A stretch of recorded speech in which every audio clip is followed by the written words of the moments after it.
जी आप लोग आ गए सब वापस? लेक्चर स्टार्ट कर दें हम?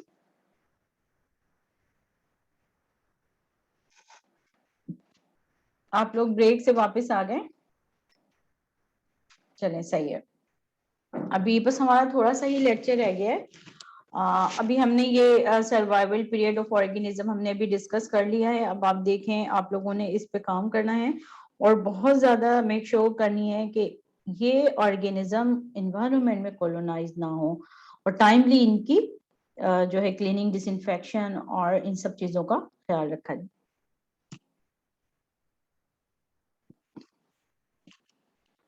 अब हम प्रिवेंशन थ्रू हैंड हाइजीन को हम डिस्कस कर लेते हैं, क्योंकि ये एक ऐसा वेपन है जिससे हम 70 to 90% इन्फेक्शन को रिड्यूस कर सकते हैं। ठीक है, उसके लिए क्या required knowledge and skills, hand hygiene का पता होना चाहिए कि हैंड हाइजीन क्या होती है, इसकी इंडिकेशंस क्या हैं, कितने मेथड से हैंड हाइजीन की जाती है, हैंड हाइजीन 5 मूवमेंट्स क्या होते हैं, और हैंड हाइजीन के 7 स्टेप्स क्या हैं, क्या टेक्निक्स हैं, और कौन सी ऐसे प्रोडक्ट हैं जो हम यूज कर सकते हैं। ठीक है, ये WHO का है कि ये हमारे हाथों में कि हम अपने पेशेंट को बचा सकते हैं सेप्सिस से। ठीक है, और इसके अलावा पेशेंट सेफ्टी, जैसे हमने शुरू में पढ़ा कि भाई हमारा फर्स्ट प्रायोरिटी पेशेंट सेफ्टी है हेल्थ केयर सेटिंग में। ठीक है, हमने सिर्फ लाइव्स करनी है, मोर्बिडिटी मोर्टेलिटी को नीचे लेकर आना है अपने हेल्थ केयर सेटिंग में। सही है, 5 मोमेंट्स ऑफ हैंड हाइजीन का कॉन्सेप्ट हम सबको होना चाहिए। 5 मोमेंट्स क्या होते हैं? जब भी पेशेंट के कांटेक्ट में जाने हैं, उससे जाने से पहले हैंड हाइजीन करनी है। आपने कोई भी एसेप्टिक टास्क परफॉर्म किया, लाइक सेंट्रल लाइन पास की, उससे पहले आपने ये करनी है hand hygiene follow. After blood body fluid exposure, जहाँ पे भी अगर आपने कोई ऐसा गायनी सेटअप में काम कर रहे हैं, ब्लड बॉडी फ्लूइड एक्सपोजर अगर उससे कांटेक्ट हुआ तो उसके बाद भी आपने, और अगर ग्लव्स आपने वेयर किए उसके बाद, रिमूव करने के बाद भी हैंड हाइजीन फॉलो करनी है। आफ्टर पेशेंट कांटेक्ट और after contact with patient surrounding. Surrounding में क्या क्या चीजें आ जाती हैं? कौन बताएगा? सराउंडिंग, पेशेंट सराउंडिंग से क्या मुराद है?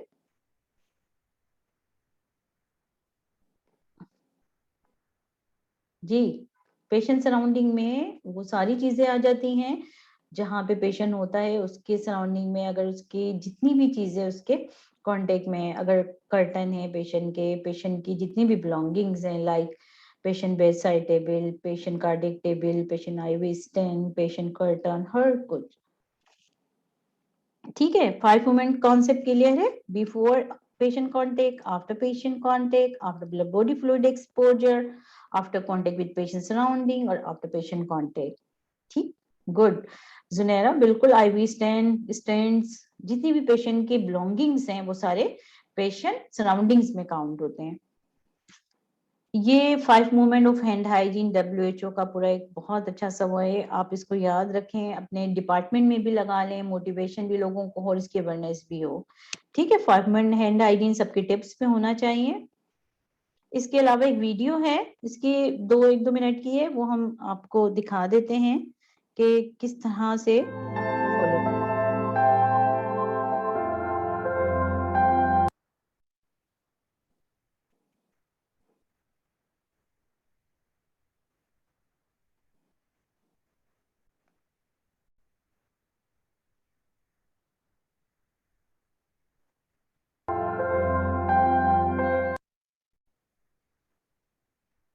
थोड़ा साउंड का इसमें इशू हो रहा है, ये मैं भी आपको 1 मिनट जरा वेट कीजिएगा।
5 मोमेंट ऑफ हैंड हाइजीन के लिए ज़रूरी है कि उन तमाम एरियाज़ पे नज़र रखी जाए जो हाई टच सरफेसेस हैं, जैसे कि दरवाजे की डोर नॉब, पेशेंट की बेड साइड टेबल,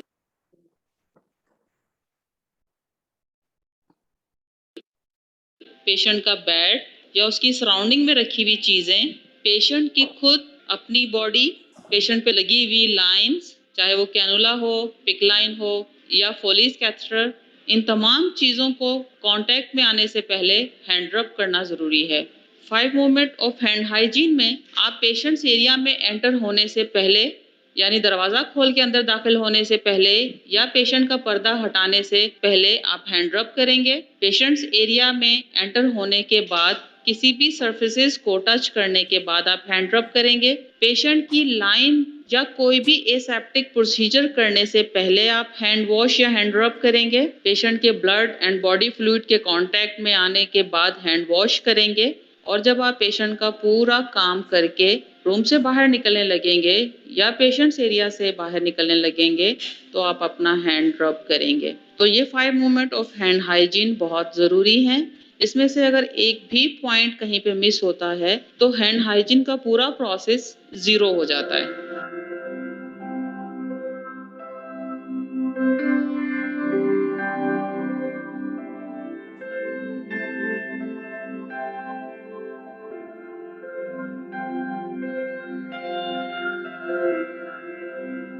ठीक है, हैंड हाइजीन के 5 मोमेंट्स आपको जो है कॉन्सेप्ट क्लियर हो गया होगा। ठीक है, अच्छा, अब हाउ टू क्लीन हैंड्स, ऐसी कुछ ऐसे बैरियर्स होते हैं कि हैंड क्लीनिंग में हिंड्रेंस कॉज कर सकते हैं।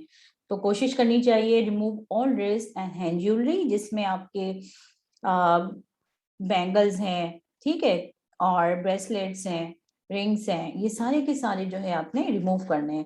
क्योंकि अगर आप ये नहीं रिमूव करेंगे क्लिनिकल एरियाज में तो ये आपकी ज्वेलरी कॉलोनाइज हो जाती है और ये भी एक बहुत बड़ा सोर्स ऑफ इंफेक्शन ट्रांसमिशन में रोल प्ले करती है। ठीक है, अगर बॉडी पे कहीं भी, हैंड्स पे कहीं पे भी कट्स हैं या कोई भी क्रैक्स हैं तो आपको उसको ड्रेसअप करना है।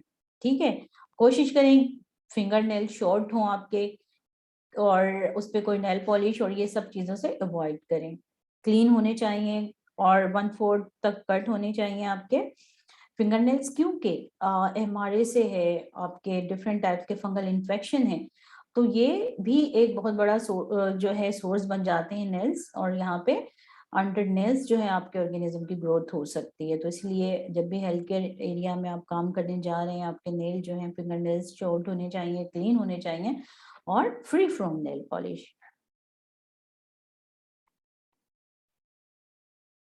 और इससे अगर नेल्स बड़े होते हैं तो पेशेंट में भी इंजरी के चांसेस बहुत ज्यादा बढ़ जाते हैं। ठीक है, इफेक्टिव हैंड वॉशिंग टेक्निक क्या होती है?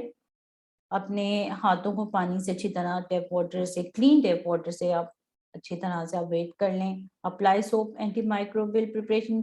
अभी सिंपल सोप बहुत ज्यादा बेस्ट होता है, और जितना ज्यादा हम अगर एंटी माइक्रोबियल सोप यूज करते हैं तो रेजिस्टेंट भी, जैसे हमने पहले डिस्कस किया कि रेजिस्टेंट भी बढ़ती जा रही है इतनी ज्यादा, तो सिंपल सोप यूज करें तो ज्यादा बेस्ट है। Solution must have contact with whole surface area, hands के सारे एरिया को, जितने भी फिंगर वेब्स हैं, बिनीथ द नेल्स हैं, और जितनी भी लाइनिंग्स हैं हैंड्स पे, वो सब कवर होनी चाहिए।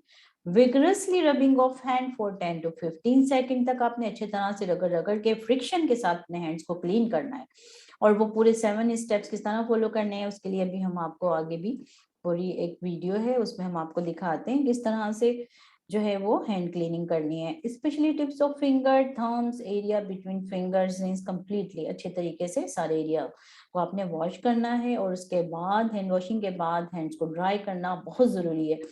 और इसमें क्वालिटी, या तो पेपर टॉवल आप यूज कर सकते हैं, और अगर वो भी नहीं है, ठीक है, एक कॉमन टॉवल जो वार्ड में होता है, लटका हुआ हैंग हुआ होता है, उससे आपको बिल्कुल भी आपको हैंड ड्राई नहीं करने, क्योंकि ये भी एक बहुत बड़ा सोर्स होता है। और आपको पता है जहाँ पे भी ह्यूमिडिटी है, ठीक है, वहां पे कौन सा ऑर्गेनिज्म ग्रो कर सकता है? जिस जगह भी वेट इन्वायरमेंट है, ह्यूमिडिटी है, वहाँ कौन से ऑर्गेनिज्म ग्रो कर सकते हैं? एनी आइडिया, किसी को मालूम है? सुडोमोनास एरुजिनोसा का नाम सुना है आप लोगों ने? सूडोमोनास जो है उसकी हैबिटेट है कि जहाँ पे भी वेट इन्वायरमेंट है वो इजीली ग्रो कर सकता है, फंगल भी ग्रो कर सकता है। तो कोशिश करें पेपर टॉवल यूज करें, अगर कुछ भी अवेलेबल नहीं है तो हैंड एयर में ड्राई कर लें। सही है।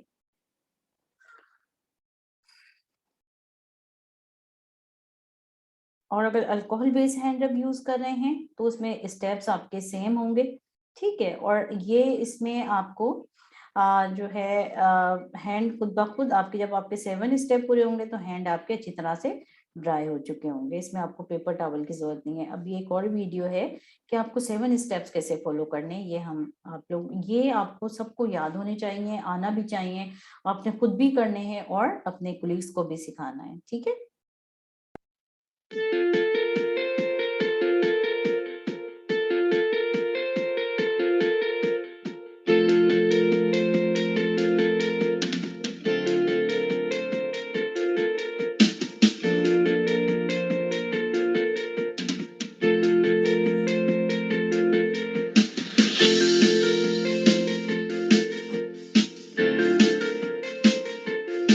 दोनों हाथों को देखें किस तरह से, पहले पाम टू पाम इसने अच्छी तरह से फ्रिक्शन के साथ किया, फिर डोर्सल एंड पाम किया, ठीक है।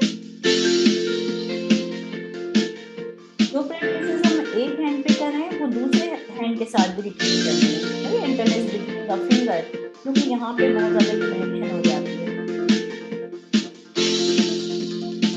और हर मूवमेंट को आपने 3 टाइम्स करना है।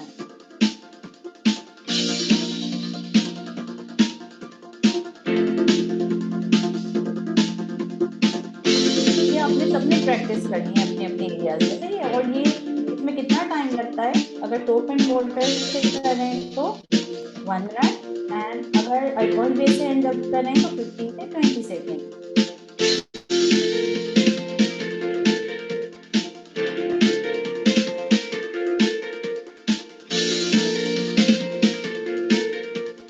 फिंगरनेल्स, पाम को देखें किस तरीके से, कोई ऐसी एरिया नहीं है जहाँ पे जो भी कोलोनाइज एरिया हो या कंटेमिनेट हो।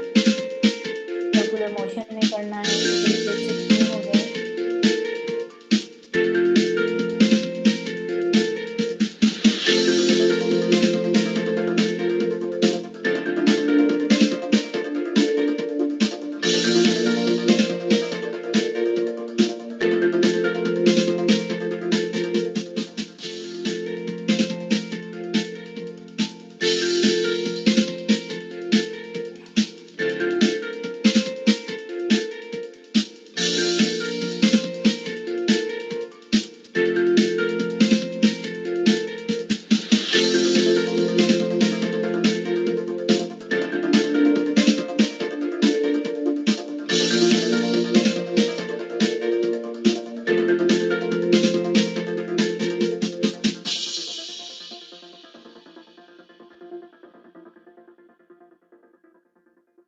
ठीक है।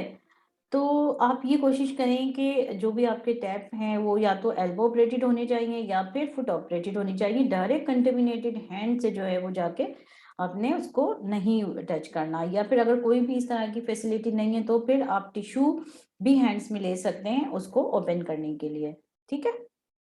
अच्छा, ये रिसोर्सेज हैं, आप यहाँ पे भी जाके इसको सर्च कर सकते हैं, और ये आपको पूरा लेक्चर हम शेयर भी कर लेंगे और आप उसको देख के खुद भी इसकी प्रैक्टिस कर सकते हैं।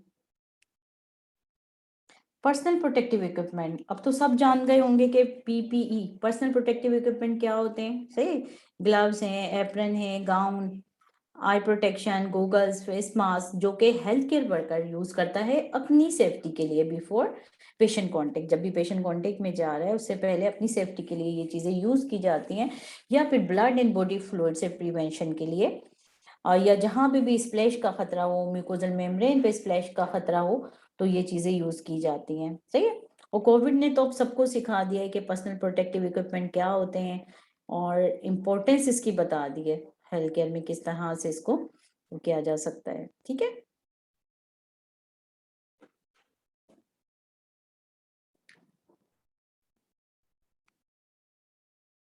अच्छा, पर्सनल प्रोटेक्टिव इक्विपमेंट में हमें मास्क कब कब पहनने की ज़रूरत होती है, अगर कोई भी हमें कोई ऐसा इन्फेक्शन है लग रहा हो कि एयरबोर्न हो सकता है, सही है, तो हमें इसको खुद जज करना है, या हमें डॉक्टर्स भी रिपोर्ट कर देते हैं, या हमारे इमरजेंसी में काम कर रहे हैं, सही, या कोविड एरिया में काम कर रहे हैं जहाँ पे भी एरोसोल जनरेटिंग प्रोसीजर परफॉर्म हो रहे हैं, ठीक है, या किसी भी ऐसे पेशेंट की इंटुबेशन हो रही है जहाँ पे सस्पिशन हो कि ये या तो एयरबोर्न होगा, या फिर कोविड है, या टीबी है, सही है। तो इन सब के लिए हमें N95 मास्क या रिस्पायरेटर होते हैं वो यूज़ करने हैं, या कोई भी इम्यूनो कम्प्रोमाइज पेशेंट पे काम कर रहे हैं और उसमें सस्पिशन है कि इसको कोविड हो या फिर टीबी हो या कुछ तरह से एयरबोर्न इन्फेक्शन हो सकता है, तो फिर हमें, और N95 मास्क का भी आपको पता होना चाहिए कि वो हम कितने अरसे तक यूज़ कर सकते हैं और उसको कैसे डिस्कार्ड करना है। अगर आपकी फैसिलिटी में अगर आपके हॉस्पिटल में ऐसी फैसिलिटी है कि आफ्टर हर पेशेंट पे हम उसको डिस्कार्ड कर दें, तो आप इजीली वो कर सकते हैं, और अगर नहीं है तो हम इसको, जब तक कोई डिफॉर्मिटी ना आ जाए, तो हम इसको जिपर में भी अपने पास सेव करके रख सकते हैं। इसके अगर हम कोविड में ये N95 मास्क यूज़ कर रहे हैं, सही है, तो उस पे हम ये करते हैं कि इसकी प्रोटेक्शन के लिए N95 मास्क के ऊपर सर्जिकल मास्क वेयर कर लेते हैं, और फिर सर्जिकल मास्क हम डिस्कार्ड कर देते हैं। N95 मास्क थोड़ा महंगा भी होता है और हॉस्पिटल प्रोवाइड करता है, तो इतनी जल्दी मिलता भी नहीं है, ठीक है। और अभी आपने देखा होगा कोविड के ज़माने में कितनी ज़्यादा डेफिशिएंसी हो गई थी, तो इसका एक ऑल्टरनेट ये था कि लो इनकम कंट्रीज़ में पीपी की जब डिप्लीशन हो तो फिर हमें दूसरा ऑल्टरनेट भी पता होना चाहिए, ठीक है। Gloves must be Warne for कब ऑल इन्वेसिव प्रोसीजर्स परफॉर्म करने से पहले, contact with sterile body side, जैसे कि अगर कोई सर्जरी करने जा रहे हैं तो उसमें भी अगर, या फिर कोई भी स्टेराइल बॉडी साइड को टच करें उसमें, उसके कॉन्टेक्ट से पहले contact with non intake skin और म्यूकस मेम्ब्रेन, सही है। तो जहाँ पे भी ब्लड बॉडी फ्लूइड का हमें खतरा हो कि हम उससे एक्सपोज हो सकते हैं, या हमारी mucosal membrane like eyes mouth nose पर डायरेक्ट ब्लड जो है वो स्प्लैश हो सकता है, तो हम उसमें भी हमें ये जो है ग्लव्स वेयर करने की ज़रूरत है। इसके अलावा फेस शील्ड वेयर करने की ज़रूरत है, और hand should be wash before and after gloving. और कभी भी ये नहीं सोचना है कि अगर हमने ग्लव्स पहने तो हमें हाथ धोने की ज़रूरत नहीं है, ठीक है। हमें नहीं पता कि ग्लव्स में कोई टेयर आ गया है या ग्लव्स फट गया है, या हमें नहीं पता कि उसमें ना कोई पहनते हुए अगर कोई टेयर हो गया है, तो इससे हमें एक्सपोजर भी हो सकता है। तो जितने भी पीपी हैं जो कि हॉस्पिटल ने हमें हमारी हेल्थ केयर वर्कर की सेफ्टी के लिए दिए हैं, तो हमें सही से इसको यूज़ करना चाहिए, और हमें सही इसकी प्रैक्टिसेस आनी चाहिए, किस तरह से proper dawning and doffing PP का कॉन्सेप्ट पता है आपको? डॉनिंग क्या होती है, डॉफिंग क्या होती है? Donning of PP, how to wear PP method, and doffing of PP, how to remove PP in sequence. एक पूरी सीक्वेंस है WHO CDC में, आपको इसकी बहुत ज़्यादा वीडियो भी मिल जाएंगी, और हम भी आपको हमारा जो स्टैंडर्ड प्रिकॉशंस का और ट्रांसमिशन बेस्ड आइसोलेशन प्रिकॉशंस का भी टॉपिक होगा, उसमें हम आपको पूरा इसमें प्रैक्टिकल डेमोन्स्ट्रेशन और पूरा वो आपको सीक्वेंस भी बताएंगे। बिल्कुल बुशरा, ये पूरा प्रोटोकॉल है, किस तरह से पहनना है, किस तरह से आपको कौन सी चीज़ पहले डिस्कार्ड करनी है, ये पूरी सीक्वेंस हर हेल्थ केयर वर्कर को आनी चाहिए, क्योंकि आपको तो पता ही नहीं है, आप इमरजेंसी में काम कर रहे हैं या क्रिटिकल केयर एरियाज में काम कर रहे हैं, आपके पास किस वक्त कौन सा पेशेंट आ जाए, सही है। Good.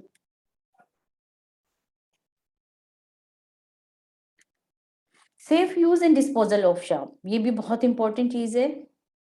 Keep handling to a minimum, do not recap needle, bend और ब्रेक आफ्टर यूज, सही है ना। आप सबको पता है कि निडल्स और शार्प को कैसे डिस्कार्ड करना है। आप सबकी फैसिलिटी में अवेलेबल होंगे शार्प बॉक्सेस, येलो कलर के डेंजर बॉक्सेस होते हैं जिसमें जितना भी शार्प्स है, ब्रोकन एम्प्यूल्स हैं, निडल हैं, स्कैल्पल्स हैं, ब्लेड्स हैं, उनको बगैर तोड़े मोड़े ब्रेक किए हुए, सही है, उसको हमें शार्प बॉक्स में डिस्कार्ड करना होता है, सही।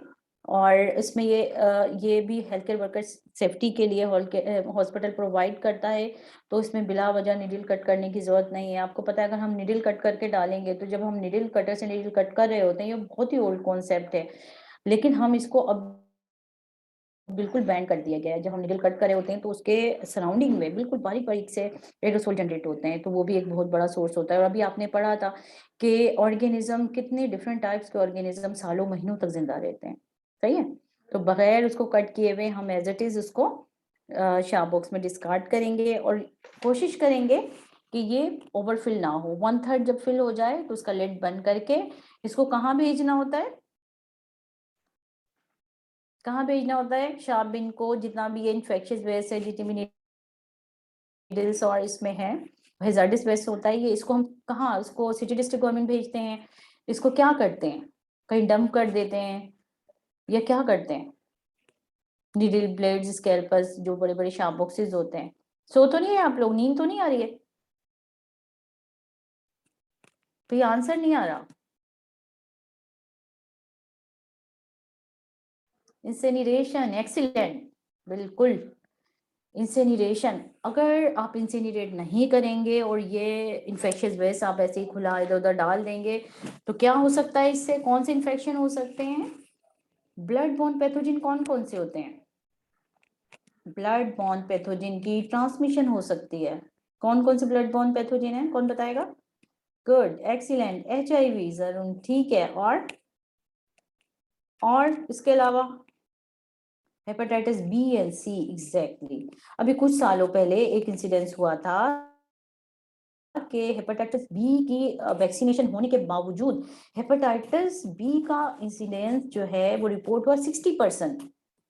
तो जब इस पे पूरा इन्फेक्शन कंट्रोल डिपार्टमेंट में इन्वेस्टिगेट किया, पूरा एनालिसिस की, तो पता चला कि जो इन्फेक्शियस वेस्ट था वो जो है हॉस्पिटल की फैसिलिटी से बाहर जाके और वो कहीं पे उसको बैग्स वगैरह को वॉश करके और रीयूज करते थे और फिर दोबारा मार्केट में ले आते थे। तो ये हम सबकी रिस्पॉन्सिबिलिटी है, हम इस तरह के इन्फेक्शन को ट्रांसमिट होने से बचाएं। ठीक है, अगर हम अपने हेल्थ केयर फैसिलिटी में सही से वेस्ट को आइसोलेट करेंगे, सेपरेट करेंगे, वेस्ट सेग्रीगेशन करेंगे, इन्फेक्शियस वेस्ट में अगर हम डिस्कार्ड करेंगे और नॉन इन्फेक्शियस में, तो इस तरह से हमारा बर्डन भी कम होगा, कॉस्ट भी कम आएगी और हम इफेक्टिवली सेफली अपना शार्प डिस्पोज कर सकते हैं, अपना वेस्ट डिस्पोज कर सकते हैं अकॉर्डिंग टू गाइडलाइन।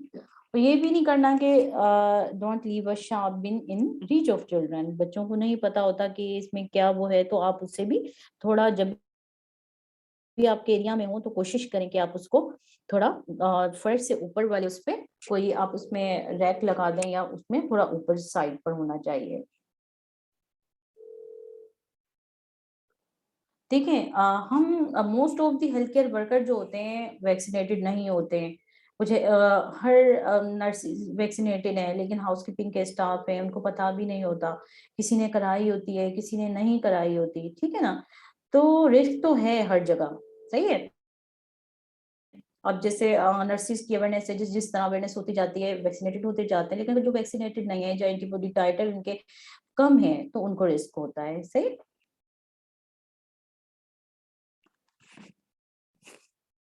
क्या क्या चीजें करने की जरूरत होती है, nursing student need to apply standard precaution.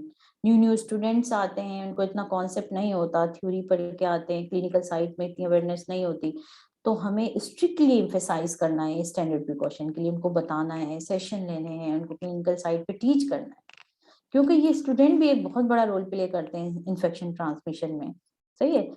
और इसके अलावा उनको इंस्ट्रक्ट करना है, हेपेटाइटिस बी की वैक्सीन 3 डोजेज उनकी कंप्लीट होनी चाहिए, पर्सनल प्रोटेक्टिव इक्विपमेंट उनको बताने चाहिए, कौन सा पीपी कब वेयर करना है और इनका डॉनिंग डॉफिंग सीक्वेंस क्या होगा, कैसे इनको हम डिस्पोज ऑफ कर सकते हैं, सही है। और उनको ये भी पता होना चाहिए अगर हेपेटाइटिस बी है, सी, HIV का एक्सपोजर हो गया है, सही है, तो उनको क्या प्रोटोकॉल फॉलो करना है। हर हॉस्पिटल का एक पाथवे होता है और जो उसमें पूरा ICP निडलिस्टिक इंजरी हमने पहले भी डिस्कस कर लिया था कि निडलिस्टिक इंजरी फॉर्म होता है, एक्सपोजर अगर हो जाता है किसी का तो वो इमीडिएटली इन्फॉर्म करना होता है अपने डिपार्टमेंट इन्फेक्शन कंट्रोल के, या अपने जो भी हेड्स हैं उनको आप इन्फॉर्म कर दें कि मुझे ये एक्सपोजर हो गया। इसमें ये इमीडिएटली इन्फॉर्म करने का फायदा ये होता है कि अगर इम्यूनोग्लोबुलिन विद इन 24 आवर्स के अंदर अंदर मिल जानी चाहिए, अगर जैसे HIV का एक्सपोजर हो गया किसी का, तो उसमें ये होता है कि अगर आप देर कर देंगे तो फिर देने का कोई फायदा नहीं है, फिर डिजीज ही जो है वो उसको उसके साथ सफर करना होगा। तो इसलिए अगर आप जल्दी रिपोर्ट करते हैं तो उनको भी हम, जो भी न्यू हमारे पास स्टाफ आते हैं, staff health care worker student हैं, जो जो न्यू स्टाफ आते हैं, उनको हमें ये गाइड करना होता है कि आप अगर कुछ इस तरह से हो जाता है तो आप हमें इमीडिएटली इन्फॉर्म करें, अपने जो भी हेड्स हैं उनको इन्फॉर्म करें और इन्फेक्शन कंट्रोल के अप्रोच करें। सही है। और स्टैंडर्ड प्रिकॉशन जो है वो खुद तो कर ही रहे हैं, लेकिन दूसरे स्टाफों को भी, हाउसकीपिंग को भी, फूड न्यूट्रिशन डिपार्टमेंट के जो स्टाफ हैं, फिजियोथेरेपी के स्टाफ हैं, लेबोरेटरी स्टाफ हैं, उनको भी ये टीच करना है being a health care worker. क्योंकि नर्सिस जो होते हैं वो ज्यादा टाइम पेशेंट के पास होते हैं, ठीक है, मॉनिटरिंग भी स्ट्रिक्टली उनकी हो रही होती है। तो जो भी आता है उनको, क्योंकि हमारी तो ये एक टीम वर्क है और हमें सबसे करवाना है, खुद तो करना ही करना है, लेकिन हमें सबसे इम्प्लीमेंट करवाना है। तो हमें कोशिश करनी चाहिए कि हम स्टैंडर्ड प्रिकॉशन, एटलीस्ट स्टैंडर्ड जो बेसिक स्टैंडर्ड हैं वो हम खुद भी करें और दूसरे भी उसको फॉलो करें, ताकि हमारे पेशेंट जो हैं वो इस तरह के खतरनाक ऑर्गेनिज्म से बच सकें। तो act to minimize spread of infection one क्या है? Before contact with each and every patient, clean hands. देखें, जहां पे भी हम जब भी इन्फेक्शन कंट्रोल की बात करेंगे, सबसे पहले हमारा इंपॉर्टेंट रूल्स होगा हैंड हाइजीन। क्यों? क्योंकि हम जब भी पेशेंट को टच कर रहे होते हैं हमारे हैंड से ही कांटेक्ट हो रहा होता है। सही है। बिफोर एसेप्टिक टास्क, जो भी 5 मूवमेंट्स आपको बताए हैं अभी, वो सारे आपके टिप्स में होने चाहिए और आपको याद होने चाहिए और इम्प्लीमेंट भी कराने हैं। सही है। आपकी प्रैक्टिसेस, आप खुद भी उसको प्रैक्टिस करें जिस जिस एरिया में है, ठीक है, ऑब्जर्व भी करें लोगों को। तो इस तरह से हम अपने पेशेंट की सेफ्टी कर सकते हैं। स्प्रेड ऑफ इन्फेक्शन 2 में क्या है? After contact with each and every patient, clean hands after any risk of exposure to body fluid. ठीक है, जैसे भी हमने किया कि भाई किसी पेशेंट को ब्लीड कर रहा है, किसी को नोप्टिसिस हो रही है, मलीना हो रहा है, या ब्लड स्पिलेज कहीं हो गया है, तो उसके कांटेक्ट में आने के बाद भी हैंड हाइजीन करना बहुत जरूरी है। और पेशेंट कांटेक्ट के बाद, सही है, और पेशेंट की सराउंडिंग को टच करने के बाद। तो ये 5 मूवमेंट्स ही हैं जिसमें हम जगह जगह इस पे एम्फेसाइज, क्योंकि इन्फेक्शन कंट्रोल आप 70 to 90% सिर्फ एक बेसिक हैंड हाइजीन है जिसे आप कर सकते हैं। ठीक है, अगर आप इसको अपनी आदत बना लेंगे तो पेशेंट में इन्फेक्शन को प्रिवेंशन करने से बहुत ज्यादा इसमें आप कर सकते हैं। Encourage other to participate in infection control. Student में रूटीनली ऑब्जर्व स्टाफ को apply an adequate technique in hand washing, इसको आपने नोट करना है। फेल टू वॉश हैंड, नहीं कर रहे तो भी आप उनको, और रूटीनली वायलेट करें। कोई ऐसी बॉडी होनी चाहिए जो इन सब चीजों को अगर कोई फॉलो नहीं कर रहा, ठीक है, ब्रीचेस कर रहा है, कोई ब्रेक कर रहा है पॉलिसीज को, इन्फेक्शन कंट्रोल की वायलेंस कर रहा है, तो वो उसको देखें। लाइक HR, क्वालिटी इम्प्रूवमेंट वाले जो किप्स के डिपार्टमेंट होते हैं, वो देखें इन चीज़ों को और उस पर नोटिस भी लें। और इन्फेक्शन कंट्रोल भी बार बार इंस्ट्रक्ट और एजुकेट करें कि कहाँ पे जो है गैप है और जहाँ कहाँ फेलियर है, तो उनको करेक्ट करने की जरूरत है। ICN डेली चेक करते हैं इन चीज़ों को, ठीक है। और कोई ऐसी बॉडी भी होनी चाहिए लाइक HR, जो कि उनको कुछ पनिशमेंट या रिवॉर्ड कर सकें, और इसी तरह से इम्प्लीमेंट होता है। क्योंकि हमारे यहाँ लोगों का वो एटीट्यूड जो है, आप नर्सिस से करवा लेते हैं, डॉक्टर्स भी कर लेते हैं, कंसल्टेंट लेवल पे जब आते हैं, जब प्रॉब्लम्स आ जाती हैं, ठीक है, उनको अगर कोई नर्स कहता है कि हैंड हाइजीन करें, तो उनको बहुत एक जो है उनकी अना का मसला बन जाता है। नहीं, हैंड हाइजीन इसने मुझे क्यों कहा है जो, और बाज़ दफा डांट के भी चले जाते हैं, नहीं हमें पता है, बहुत पता है, इस तरह। और बाज़ दफा इग्नोर कर देते, इवन के पेशेंट की कंटेमिनेटेड वूंड पे काम कर रहे हैं, उसके बाद दूसरे वाले पेशेंट को जाके एग्जामिन कर लिया। तो ये क्या होता है कि डायरेक्ट इन्फेक्शन ट्रांसमिशन कर देते हैं, और किसी के MRA से एसिनोटोबैक्टर है, और जिसको नहीं था उसका क्या कसूर है कि उसको बेचारे को इतनी ज्यादा एंटीबायोटिक भी मिले, और हॉस्पिटल से हम ये डिफरेंट डिफरेंट इतने खतरनाक बग उसको लगा दे। ठीक है, तो क्या है समरी इसकी, हम समराइज कर लेते हैं इसको। लेक्चर हमारा एंड हो रहा है, और अगर आपके जो भी इससे कंसर्न जो भी क्वेश्चंस वगैरह हैं वो भी आप साथ साथ कर सकते हैं। जितनी भी मेन गाइडलाइंस इसमें है कि in each of the clinical environment you are assign accept responsibility for minimizing opportunity for infection transmission, जैसे हमने भी डिस्कस किया। ठीक है, हमने अपने एरिया में ऑब्जर्व करना है, अपनी चीज़ों को इम्प्रूव करना है, हैंड हाइजीन को बढ़ाना है, स्टैंडर्ड प्रिकॉशन की इम्प्लीमेंटेशन करनी है। अब अगर देखें, सबसे पहले जब पेशेंट हमारे पास आ रहा है, ठीक है, हमें पता ही नहीं इन्फेक्शन है क्या, तो स्टैंडर्ड प्रिकॉशन जो है इन सारे इन्फेक्शन को रोकने के लिए, मिनिमाइज करने के लिए स्टैंडर्ड प्रिकॉशन ही काफ़ी है। अगर हम सही से स्टैंडर्ड प्रिकॉशन कर लेते हैं तो हम इन सब इन्फेक्शन ट्रांसमिशन को मिनिमाइज कर सकते हैं। सही है।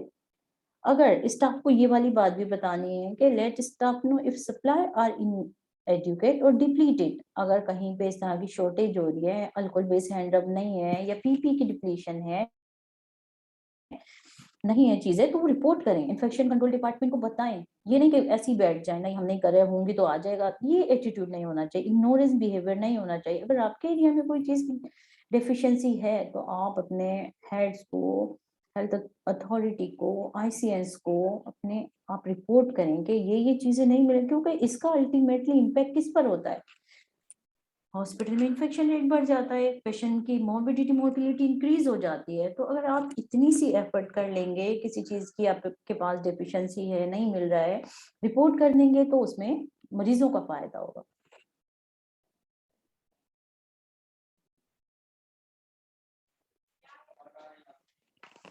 समरी 2 में हम क्या करते हैं, educate patient family visitors about clean hands and infection transmission.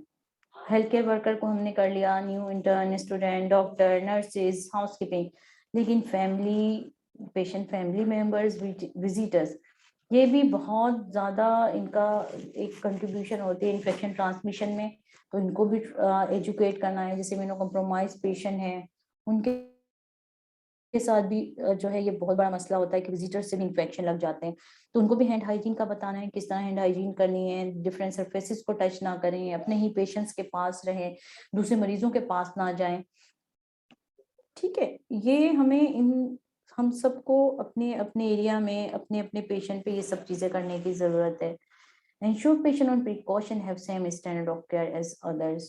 सही है, जब भी हम पेशेंट के पास जा रहे हैं, frequency of entering the room, monitoring vital sign, जो भी पेशेंट की नीड है, अगर वो कॉन्टेक्ट प्रिकॉशन पे है, अगर वो वीआरई प्रिकॉशन पे है, अगर वो कॉन्टेक्ट प्रिकॉशन पे, एयरबोर्न प्रिकॉशन पे है, तो हमें ये सारी चीजें, हम सबकी रिस्पॉन्सिबिलिटी है कि हम ये सारे प्रिवेंटिव मेजर्स फॉलो करें और अपने पेशेंट से, अपनी पेशेंट केयर को, सेफ्टी को, पेशेंट सेफ्टी को इम्प्रूव करें। क्योंकि डब्ल्यूएचओ का भी कंटिन्यू इस पे वर्क कर रहा है, लेकिन हम जब तक अपने अपने एरिया में इसकी ऑनरशिप नहीं लेंगे, हम ये नहीं समझेंगे कि हम जब तक ये कमिट नहीं करेंगे कि हमारा पेशेंट हमारी रिस्पॉन्सिबिलिटी है। इन्फेक्शन कंट्रोल किसी एक पेशेंट की जिम्मेदारी नहीं है, ठीक है। अगर नहीं ये चीज सोचेंगे, क्योंकि आज तो कोई दूसरा पेशेंट है, कल को हम भी इस जगह पे आ सकते हैं, हमारे अपने भी आ सकते हैं, तो हमें ये कोशिश करनी चाहिए हम अपनी ऐसी हैबिट्स बना लें, ऐसी आदत बना लें कि अनइंटेंशनली हम हैंड हाइजीन, बस जब भी कांटेक्ट में जाएं, खुद ब खुद हमारे हैंड्स जो हैं वो अल्कोहल बेस्ड हैंड सैनिटाइजर की तरफ जाएं। ठीक है, जब भी हम पेशेंट की क्लीनिंग के लिए जा रहे हैं तो हमें खुद अपनी सेफ्टी, मास्क वेयर करें, गाउन, जो भी इम्परमिएबल गाउन हमारी फैसिलिटी में अवेलेबल है, और पहन के इधर उधर अननेसेसरी चीजों को ना करें। ठीक है, इससे क्या होता है, हमारा इन्वायरमेंट भी कंटामिनेट होगा और हम खुद भी इन्फेक्टेड हो सकते हैं। तो ये हमारा लेक्चर एंड हो गया है। अगर इससे रिलेटेड कोई क्वेश्चन है तो आप लोग अभी कर सकते हैं, और अगर कोई इसमें से कोई चीज नहीं समझ आई तो भी आप उसे पूछ सकते हैं।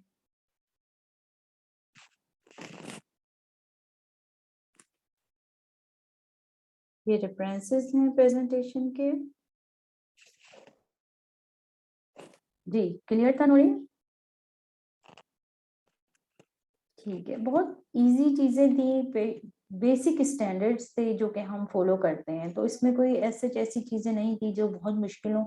बस ज्यादा इम्पोर्टेंट चीज है कि हमें सब पता है हैंड हाइजीन स्टैंडर्ड्स क्या है, क्या करना है, लेकिन इम्प्लीमेंटेशन में जो है ना, वो बहुत प्रॉब्लम होती है। तो हमें इस चीज को अहद करना है, कमिट करना है कि हम अपनी हर हर जिस जिस जगह हम काम करें, उन जगहों पे ये बेसिक स्टैंडर्ड्स फॉलो किए जाएं। क्लियर है सबको? ठीक है, ओके।